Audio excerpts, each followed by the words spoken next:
Para penumpang kami yang terhormat, mohon perhatian.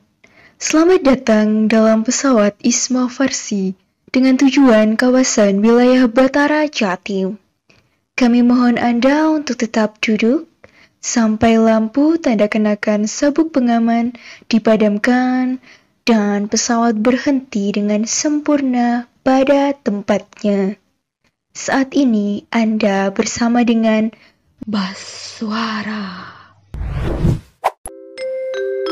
Halo kawan Baswara, selamat datang di podcast Baswara, Batara Jatim bersuara. Bersama saya Salsabila Holida Zalfa, selaku staf ahli advokasi periode 2020-2022 dan rekan saya.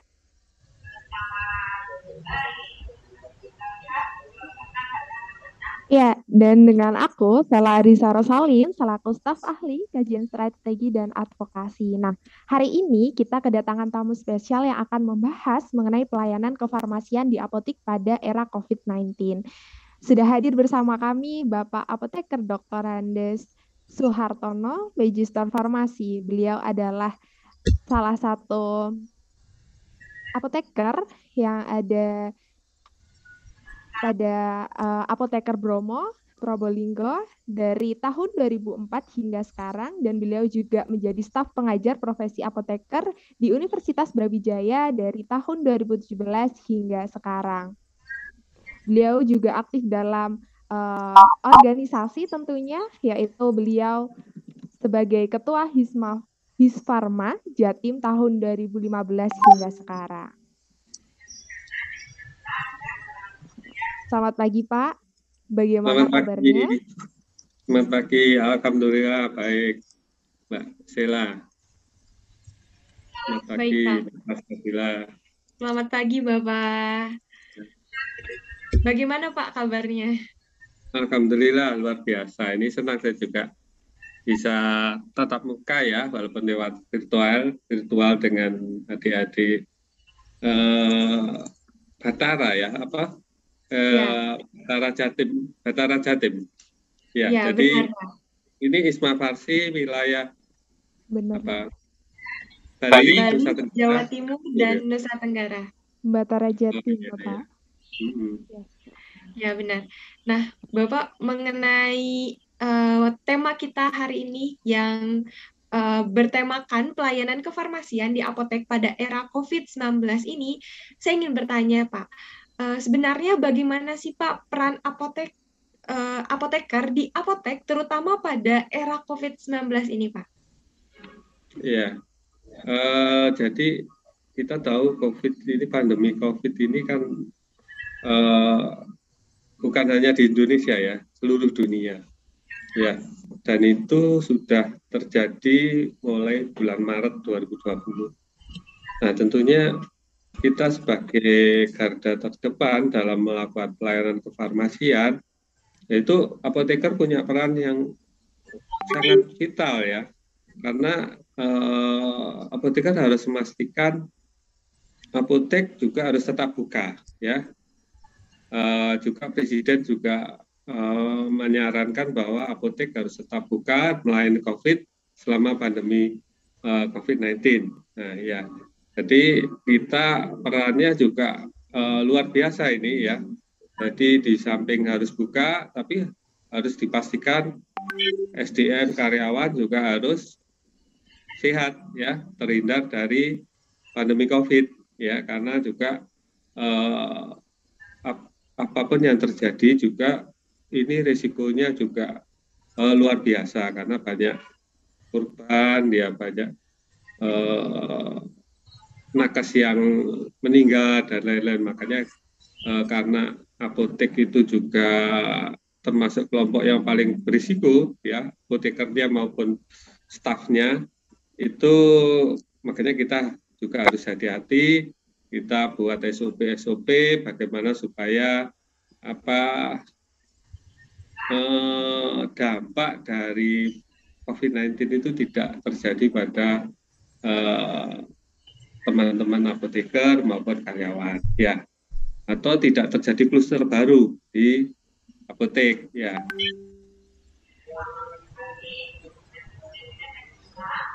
Baik Bapak. Nah, menyambung hal tersebut ya Bapak, pasti banyak tantangan ya yang terjadi pada pelayanan apotek ini. Nah, di masa pandemi ini pasti tidak hanya terkait penyebaran virus saja yang masif, tapi juga ternyata pelayanan apotek juga tadi memiliki tantangan yang begitu banyak gitu. Nah, kira-kira apa sih Pak perbedaan terkait pelayanan di apotek sendiri di sebelum era COVID-19 dan juga di masa COVID-19 ini gitu. Oh ya, jadi kita tahu ya, kalau dulu sebelum COVID-19 ya kita namanya era normal ya. Jadi masyarakat pun ya aktivitas biasa ya. Tapi begitu terjadi pandemi COVID, itu ada istilah era new normal. Kita harus memakai masker, memakai cuci tangan, menjaga jarak ya. Sekarang harus vaksinasi. Nah, itu harus adaptasikan ya. Misalkan di pelayanan yang biasanya offline, kita sekarang juga pakai media virtual seperti kita tatap muka ini. Ya, kemudian setelah pandemi pun kebiasaan ini juga akan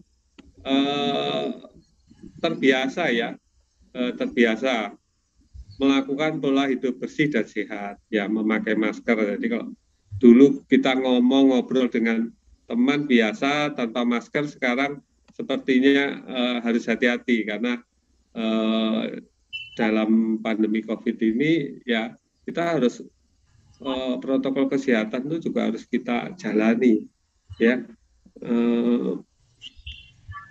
Memang di apotek itu pada saat begitu ada pandemi tahun 2020 itu kita juga mulai melakukan adaptasi itu ya, pasang spanduk, sosialisasi,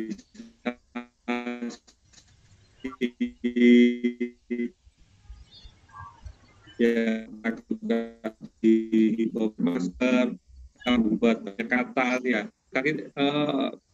Pertama karyawan juga jangan sampai tular atau terdampak ya atau teredukasi ya, karena di era pandemi COVID ini juga apotek juga malah banyak disebut oleh masyarakat untuk mendapatkan entah sekedar masker, hand sanitizer, obat-obatan dan lain-lain itu. Jadi banyak perbedaan ya antara sebelum dan sesudah ini. Tapi ya kita nikmati aja karena kita itu kan tidak tahu ya kalau sebelumnya akan terjadi seperti itu. Seperti tatap muka kuliah aja yang sebelumnya kita biasa tatap muka.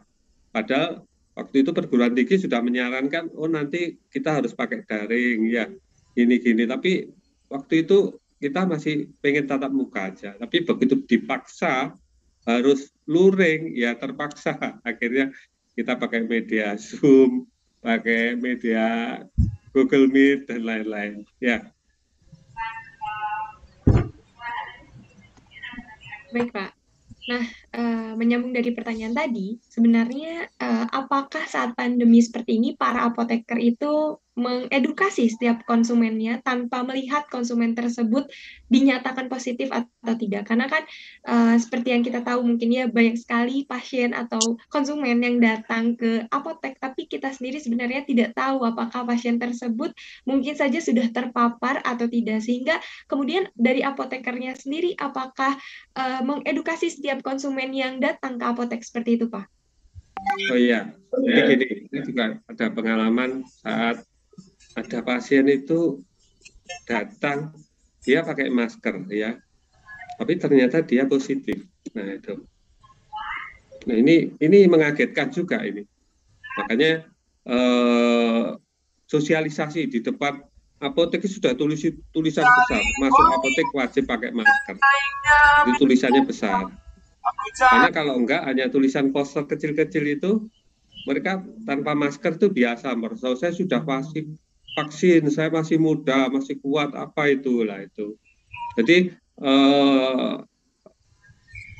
apakah dia positif atau tidak?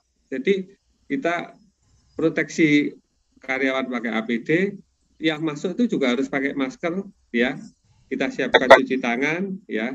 Ada kita buat apa itu di depan itu harus jaga jarak, ya, tempat duduk maupun tempat dia antrian. Nah itu, dan itu memang kewajiban-kewajiban itu ada perdanya, ya.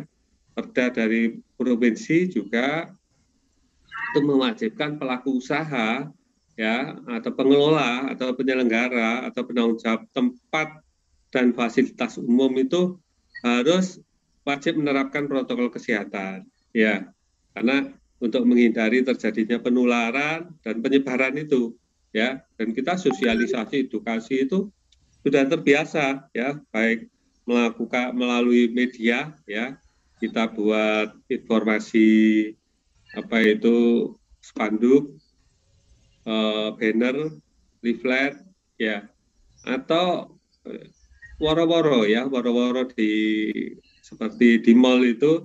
Jadi di apotek itu kalau diteriaki pakai masker itu, jadi kita buat woro-woro supaya masyarakat tahu bahwa dia wajib mencuci tangan, wajib memakai masker, wajib menjaga jarak, sehingga mereka diingatkan, ya, saat masuk apotek. Baik Bapak, melihat begitu peran seorang apoteker yang sangat diperlukan, ya, melihat juga sebagai garda terdepan gitu, memastikan produk, distribusi, dan pelayanan obat sampai ke masyarakat dengan baik.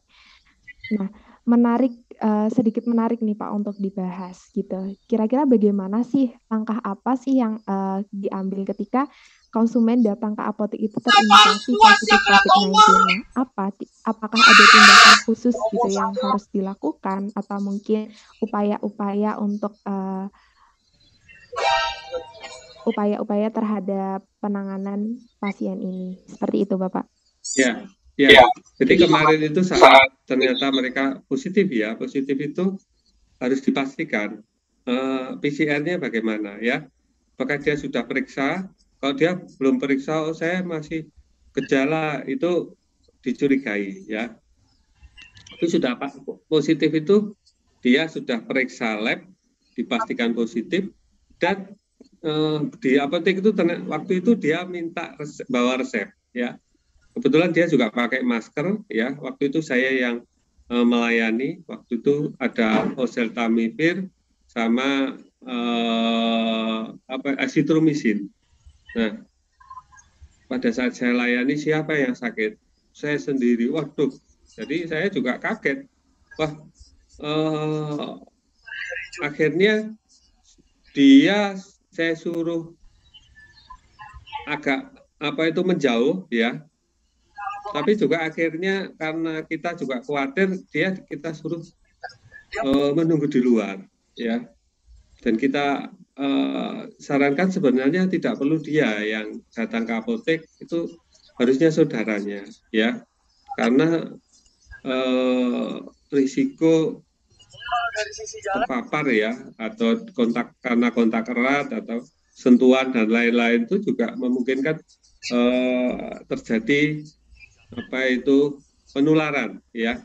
Jadi ini yang kita hindari. Akhirnya ya begitu kita juga harus cuci tangan, ya, kita bersih diri dan lain-lain, ya, karena yang pasien tadi ternyata sudah positif. Nah itu saya juga pernah ada pasien itu dia masih sehat, ya, masih sehat, dia perlu obat, tapi obat untuk jaga diri, ya, hanya paracetamol, ini obat-obat untuk penurun panas, obat-obat untuk flu dan lain-lain itu.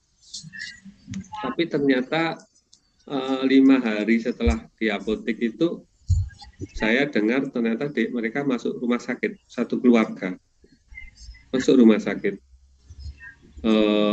Masuk rumah sakit, dan yang datang itu yang awalnya sehat bugar, ya, itu mereka masuk rumah sakit, di rumah sakit dirawat intensif, terus nggak sampai 2 minggu meninggal. Jadi betapa ganasnya, ya, COVID COVID yang kedua ini yang ganas kemarin itu. Kalau COVID yang pertama itu hanya paniknya masyarakat itu karena takut ketularan. Yang kedua ini agak mematikan. Makanya kita juga hati-hati, kita jaga jarak, ya.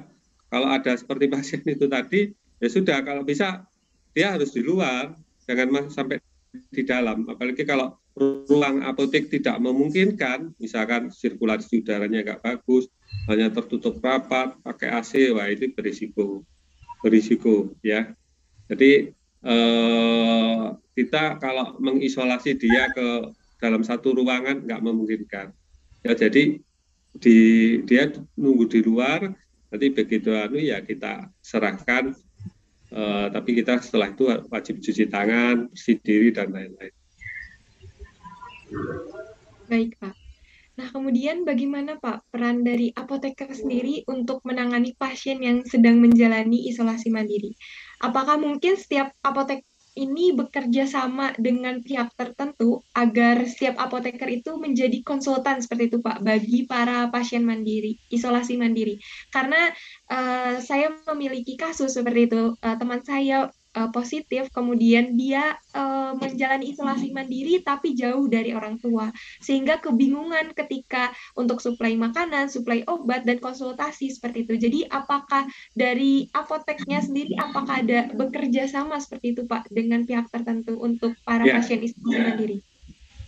Pertama, setiap pasien yang datang, kita data ya, kalau nama, alamat, nomor telepon ya, HP atau WA. Kalau dia memang positif, kita tandai ya. Karena kita juga IAI, PDIAI Jatim, ini juga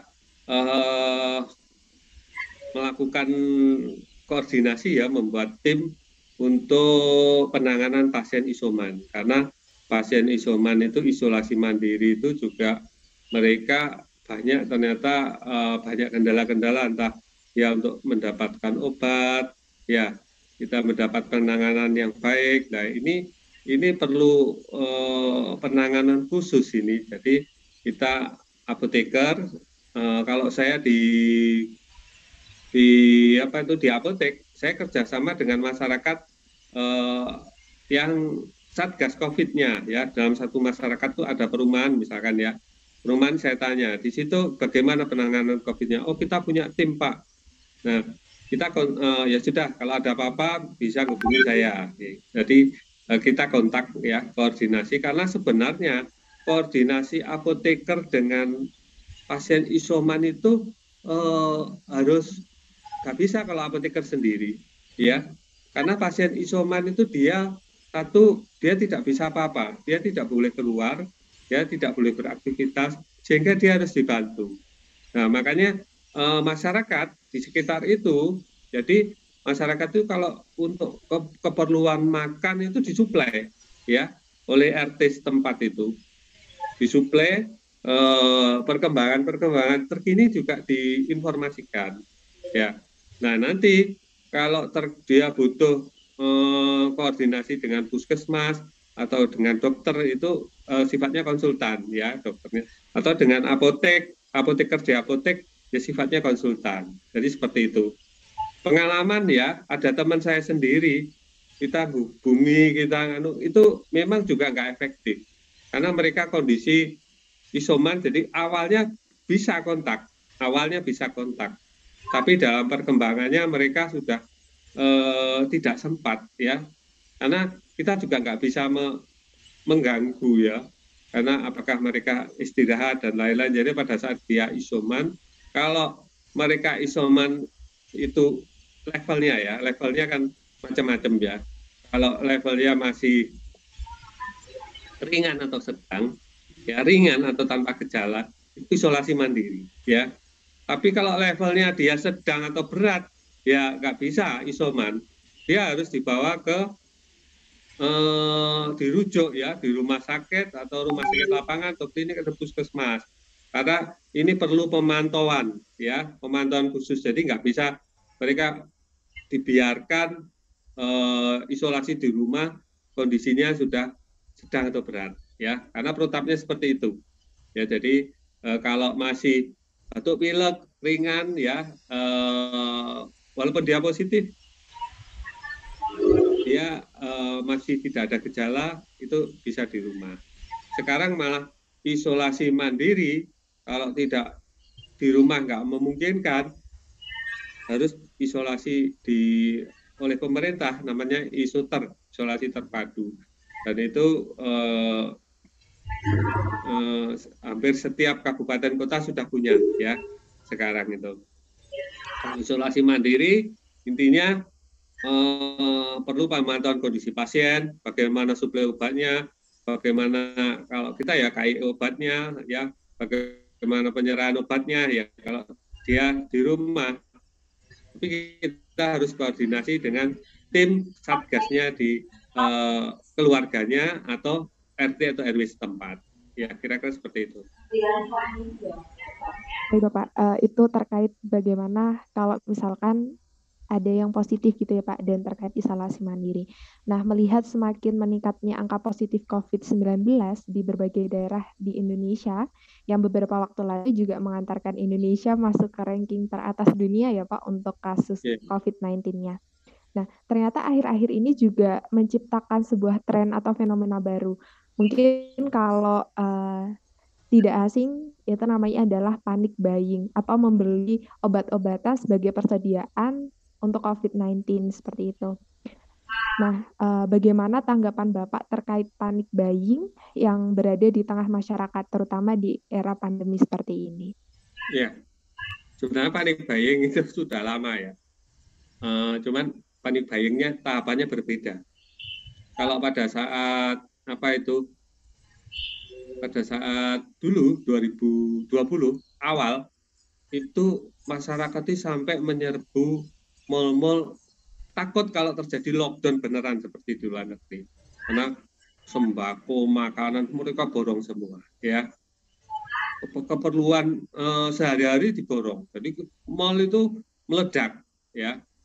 Waktu itu masyarakat masih ketakutan panic buying terkait kebutuhan makanan pokok ya. Tapi dalam perjalanan waktu ada PSBB dan lain-lain, panic buying-nya berubah.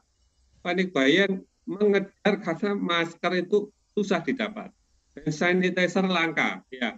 Akhirnya yang dikejar itu ya masker, hand sanitizer, sampai polisi merahasia, oh nanti ada penimbunan dan lain-lain.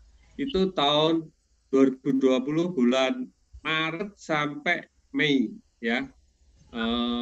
Jadi kita pun juga akhirnya mensosialisasi pada masyarakat lewat pemerintah daerah ya, koordinasi kita lakukan sosialisasi bagaimana membuat hand sanitizer ya, membuat hand sanitizer yang bisa kita buat sendiri ya, karena juga nggak memungkinkan hand sanitizer ini memang langka. Jadi akhirnya kita juga mendatangkan bahan-bahan untuk pembuatan hand sanitizer sesuai standar WHO, kita buat ya, dan kita buat bakti sosial, kita berikan pada masyarakat terkait hand sanitizer itu. Ini di awal ya, awal. Panic buying-nya hand sanitizer, alkohol, diskun, termogan itu, masker itu di awal-awal ya. Tapi begitu itu sudah reda, sudah landai, masyarakat biasa. Nah kemarin itu ada panic buying lagi. Pada bulan Juni kasus Bangkalan meledak. Nah ada gelombang 2 ya, pandemi COVID yang agak mematikan ini banyak yang meninggal. Nah itu panic buying-nya obat-obat antivirus, azitromisin, oseltamivir ya, oksigen sampai kehilangan, sampai langka oksigen baik oksigen maupun oksigen itu langka ya. Merembet ke vitamin, daya tahan tubuh itu mulai susah ya, obat batuk pilek susah didapat, sampai paracetamol pun kesulitan. Ini begitu dampak luar biasanya panic buying-nya itu.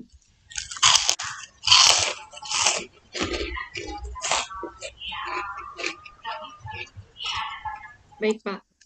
Nah, mengenai panic buying seperti itu ya Pak, pastinya kan ada perkurangan ketersediaan antara mungkin tadi masker, handsphone, kemudian hand sanitizer dan lain sebagainya. Kemudian terkait dengan pasokan obat sendiri Pak, bagaimana cara apotek untuk mempertahankan pasokan obat di masa pandemi Pak?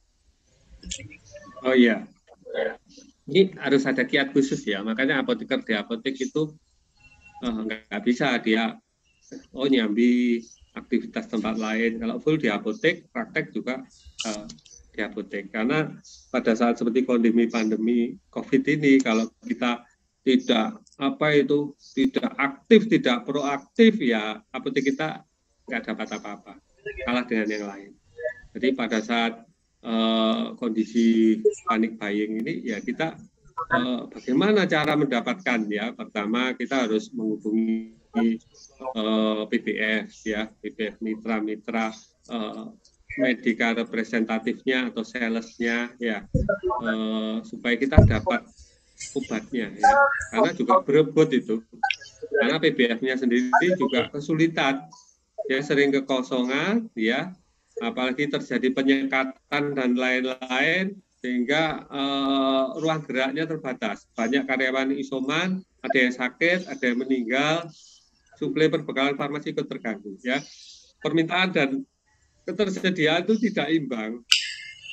Permintaan banyak, ketersediaannya terbatas. Apalagi panic buying. Nah ini orang yang hanya untuk kebutuhan seharusnya awalnya tidak butuh, jadi siap-siap untuk nanti kalau sakit batuk pilek atau apa, dia harus siap-siap vitamin, minimal vitamin, obat batuk pilek, penurun panas ya, untuk daya tahan tubuh ya, itu minimal itu. Tapi kalau obat antivirusnya itu memang mereka harus dipastikan kalau mereka memang sudah sakit ya, dia harus diobati ya, kira-kira seperti itu.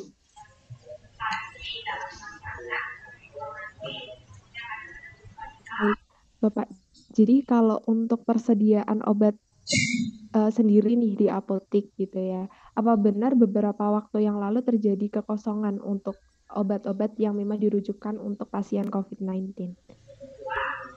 Ya, kekosongan terjadi kemarin tuh. Kalau obat untuk oseltamivir itu memang langka ya. Azitromisin terbatas ya, terbatas. Jadi kita juga minimal ada ya. Kemudian ada isu ivermectin ya, kita siapkan ya. Kita siapkan aja. Jadi kalau masyarakat memang memerlukan, ada resep dan dia dipastikan harus mendapat obat itu, ya kita bantu ya. Jadi sempat terjadi kekosongan itu ya. Jadi kalau yang Maret dulu kekosongannya golongan masker, hand sanitizer, tapi kalau yang bulan Juni Juli ini Agustus mulai melandai ya. Juni Juli itu golongan itu azitromisin, oseltamivir ya, sampai Actemra lah, itu memang banyak permintaan, sampai oksigen itu terjadi kekosongan ya. Tapi kita tetap bagaimana cara menutupi kekosongan, kita yaitu tadi, kita menghubungi PBF, kita pesan, nanti kalau ada saya titip ya, pesan disisakan untuk kebutuhan apotek, untuk kebutuhan masyarakat ya. Dan beberapa sales itu juga mereka, kalau saya sini saya karena saya konsultasi ini, jadi gitu. Dia juga semerah ya. Jadi mereka ternyata juga memprioritaskan tempat area mereka bekerja ya.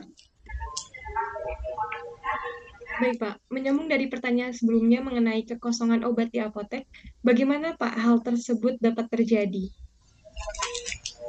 Ya, kekosongan itu kan terjadi antara suplai dan demand ya. Ya, antara stok yang ada dengan permintaan yang luar biasa, sehingga terjadi kekosongan ya. Sampai vitamin aja ya, vitamin C itu, karena vitamin ini kan produk-produk bebas ya.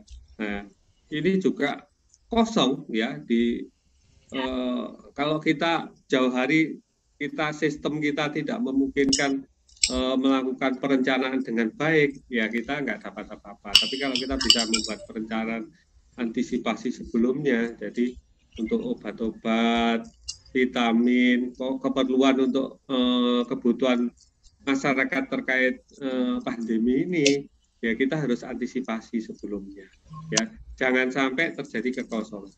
Jadi kurang kan ada di apotek itu ada yang mana yang fast moving.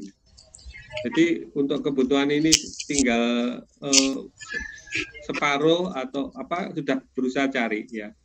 Karena kalau begitu mau habis terus cari, ya nanti kekosongannya lama ya. Kita bisa jadi nggak dapat obat. Nah, jadi itu perlu strategi khusus ya untuk kita meminimalisir obat-obat supaya tidak terjadi kekosongan. Karena apotek yang kosong ya nggak dikunjungi masyarakat. Kalau ada, karena kita tujuan apotek itu kan bagaimana memenuhi kebutuhan pasien terkait obat atau perbekalan farmasinya. Ya. Baik Bapak, terkait kebutuhan obat ya yang semakin meningkat, tentunya pasti ada yang stok obat tadi yang memang kurang, sehingga mungkin ini menjadi salah satu pemicu untuk kenaikan harga dari obat sendiri. Namun stigma di masyarakat menilai adanya permainan harga atau pemanfaatan kondisi pandemi ini. Nah, sebenarnya bagaimana sih yang terjadi di lapangan gitu? Apakah memang hal tersebut sengaja atau memang karena stok tidak ada sehingga membuat obat menjadi langka dan harganya naik, seperti itu Bapak? Ya, jadi kondisi pandemi ini karena terjadi panic buying, jadi masyarakat yang kadang-kadang mereka bukan pelaku farmasi juga ikut-ikut ya, apalagi di online ya. Di online dia ikut-ikut cari, ikut jualan ya di online. Jadi kadang-kadang yang di offline itu barangnya tidak ada, tapi di online itu sudah beredar ya. Kalau kita lihat di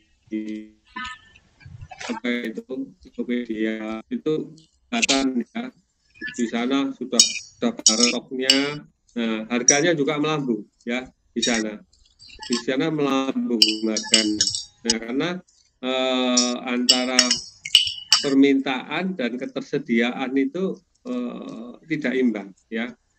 Itu sudah sampai berebut. Nah, PBF sendiri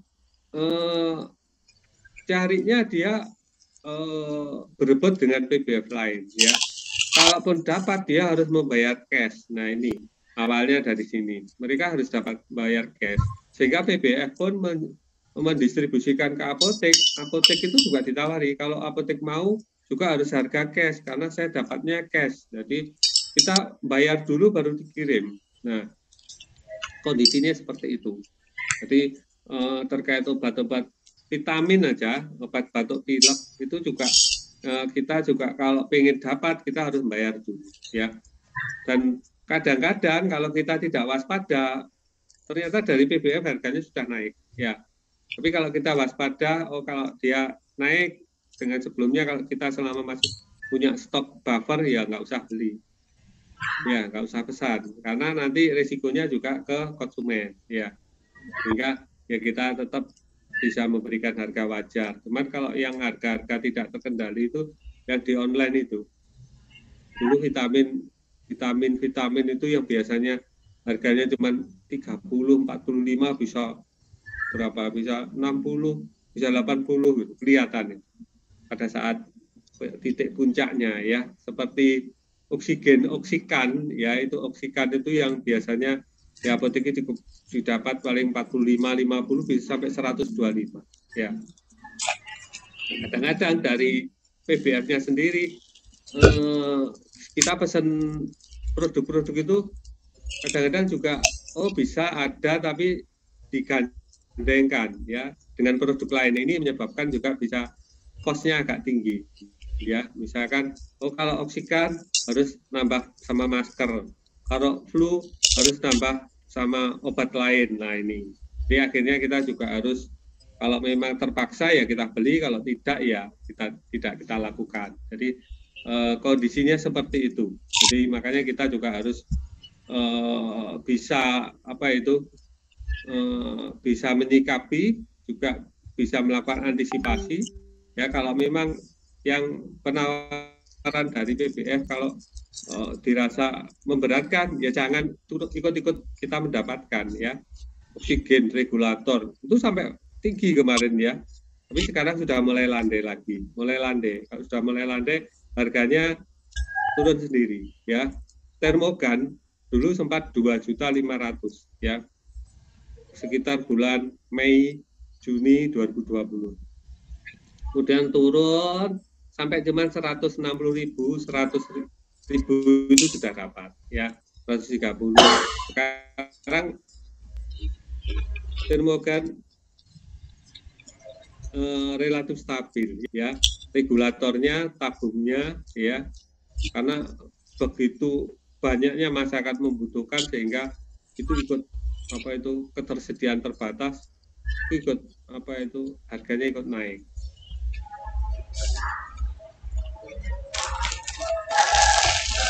Baik Pak, mungkin ini pertanyaan yang sedikit keluar dari pertanyaan sebelumnya seperti itu Pak.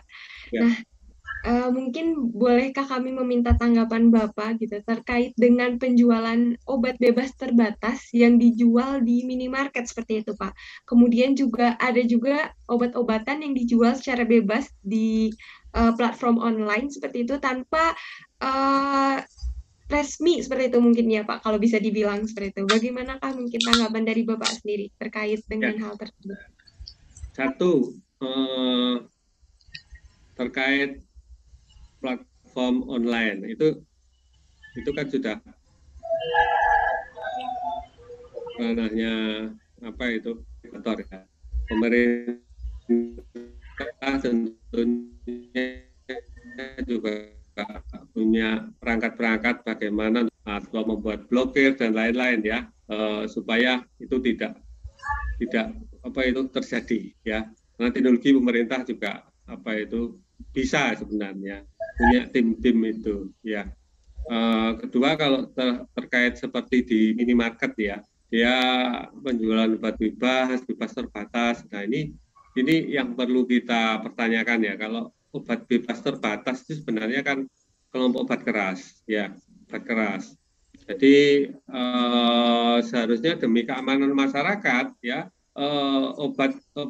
seluruh obat dan produk farmasi itu harus dilayankan apoteker ya, karena sebenarnya di Indonesia itu apoteker sudah cukup banyak, 80.000 dari 300 juta, 1 banding 3.000, 4.000 apoteker sudah. Jadi dan obat itu kan bukan sekedar komoditi biasa, bukan seperti makanan pokok dan lain-lain. Ya, penggunaan yang tidak tepat ini bisa menimbulkan masalah serius, bisa menimbulkan drug therapy problem yang merugikan pasien dan bisa berdampak pada pasien. Bapak itu harusnya obat bebas suplemen di minimarket, obat bebas suplemen, kalau obat keras dan seterusnya obat bebas itu obat bebas terbatas, ini level obat keras ya saya. Itu harus didapatkan di apotek ini. Jadi seharusnya seperti itu, dan regulasinya juga kalau obat bebas terbatas, kalau minimarket di sana kan jarang ada tenaga teknik kefarmasian ya, yang minimal D3 ya. Jadi untuk itu juga kalau mereka menyiapkan itu juga harus ada tenaga D3-nya, tapi coba dicek apakah ada ya. Jadi kalau di obat kan jelas di sana ada D3-nya, kalau tidak ada ya bisa jadi masalah ya. Kalau yang di minimarket ini kadang-kadang memang mereka hanya ada tenaga D3-nya hanya satu di induknya, tapi jaringnya di cabang-cabangnya itu hanya outlet. Nah, ini yang kita pertanyakan, ya.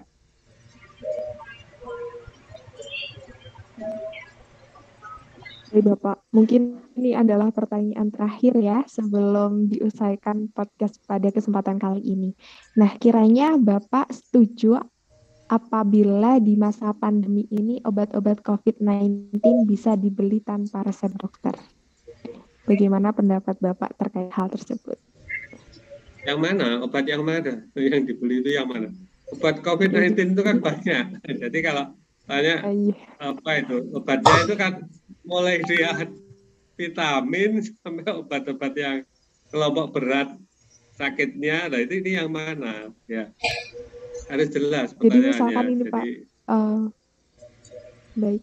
Jadi misalkan memiliki gejala nih Pak, gejala terkait COVID-19, tapi teman-teman ini belum memeriksakan bahwasannya terjadi sudah dinyatakan positif COVID-19 gitu, masih mengira, oh ternyata indikasi misalkan panas, kemudian ada batuk gitu. Nah, mereka berbondong-bondong ke apotek untuk membeli obat COVID-19, Pak. Nah, kan tentu gejala panas dan juga batuk ini adalah salah satu penyakit yang umum ya, Pak, terjadi gitu sebelum pandemi tentunya.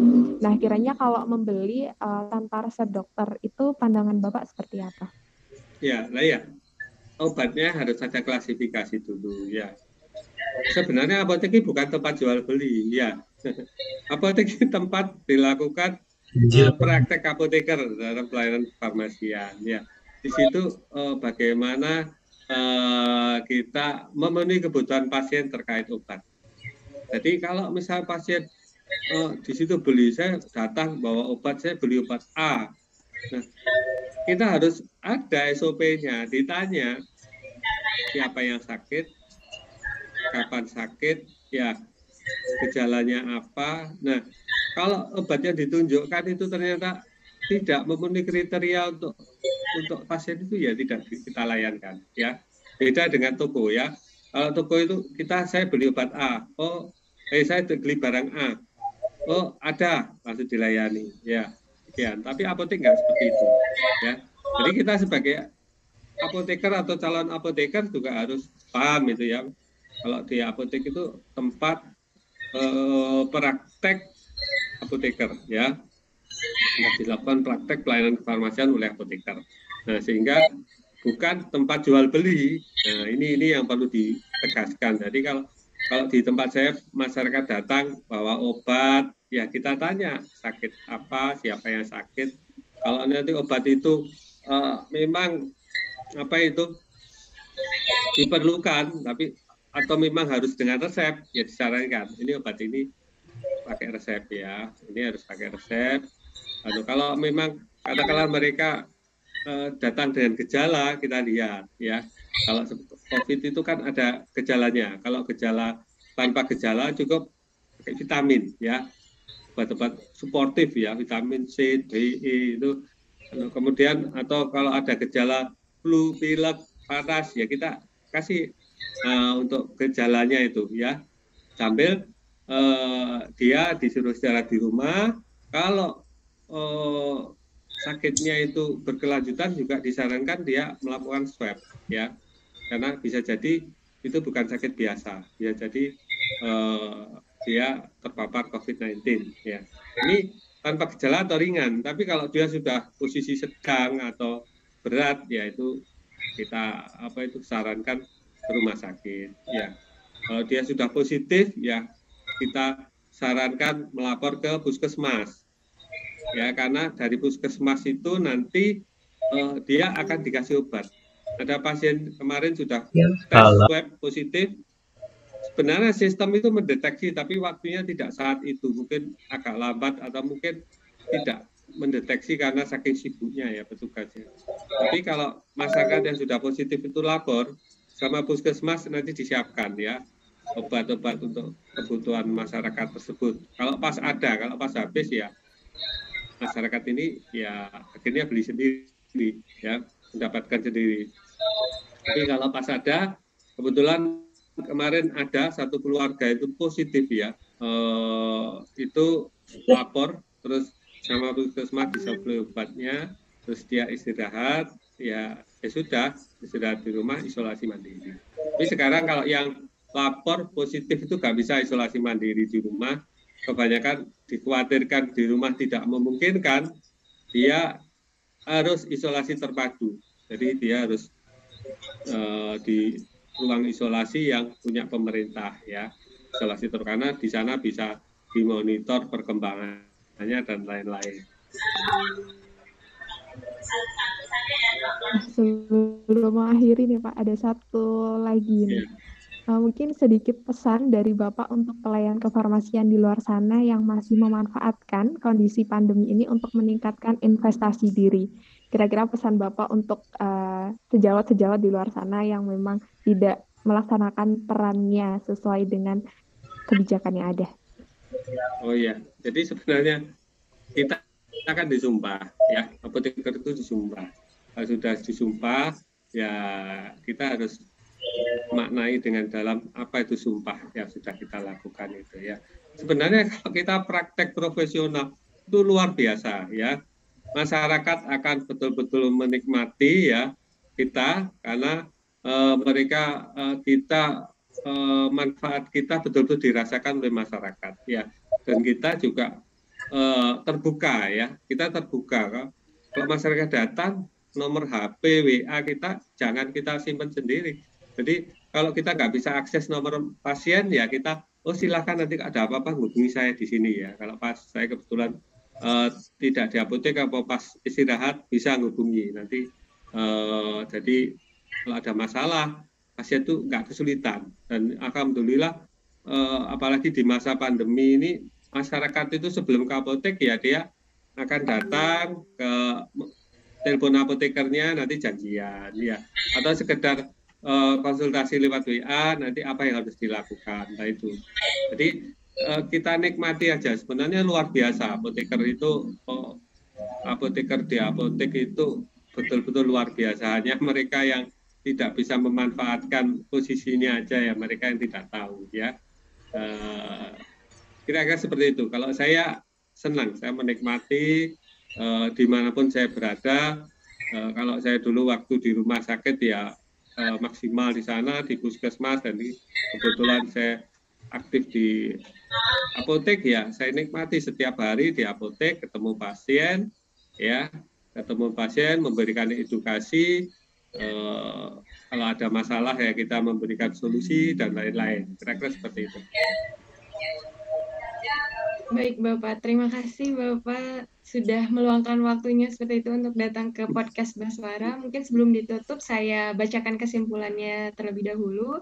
Jadi sebenarnya untuk edukasi sendiri untuk di apotek sendiri itu sudah diberikan pelang seperti itu atau mungkin pengedukasian kepada pasien terkait dengan COVID-19 ini sendiri. Kemudian ketika ada pasien yang diindikasikan memiliki gejala positif COVID-19, maka diedukasi, kemudian mungkin diberikan pengarahan seperti itu untuk seharusnya yang datang itu bukan pasiennya, tapi lebih ke keluarganya seperti itu. Kemudian dengan mengenai pasien isolasi mandiri, sebenarnya untuk dari apotek sendiri bekerja sama dengan masyarakat sekitar untuk membantu masyarakat yang sedang menjalani isolasi mandiri seperti itu. Karena untuk pasien-pasien yang isolasi mandiri tentunya perlu pemantauan khusus.